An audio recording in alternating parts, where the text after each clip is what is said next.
नमस्कार मंडळी मंडळी दादा आहे ना आपल्याकडे एक दिवस औषध घ्यायला आलते. तर दादा तुम्ही कुठून आलते त्यावेळेस? पहिल्यांदा आलते तेव्हा? मी शिरपूर धुळे जिल्हा तालुका शिरपूर हा धुळे जिल्ह्यावरून आलो आहे. पहिले एकदा घेतलं होतं मी औषध. हा तर एक पुडीमध्ये मला 70 ते 80% फरक पडून गेला आहे. आता माझ्या मित्रासाठी आणि माझ्यासाठी स्वतःसाठी घ्यायला आलो आहे. तर एका पुडीमध्ये किती फरक जाणवतो? एका पुडीमध्ये 70 ते 80% फरक जाणवला. फरक पडतो का चांगला औषध? 100% फरक पडतो. आता लोकांचं म्हणणं असं आहे का फोन बंद असतो का आहे का नाही घरी. तर नाही. आता इथं गर्दी पाहून तुम्हाला अंदाज येतात?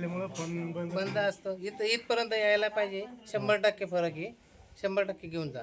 तर मंडळी तुम्हाला सगळ्यांना सांगण्यात येतं का फोन बंद असो किंवा चालू असो, इथं आहे ना गर्दी असल्यामुळे 10च्या नंतर मोबाईल बंद असतो.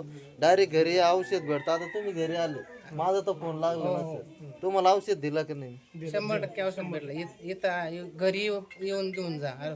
फरक आहे ना 100%? 100% फरक आहे. बघा मंडळी गर्दी आहे ना खूपच असते, म्हणून 10 वाजता मोबाईल बंद ठेवतो आपण. झालं काय अडचण.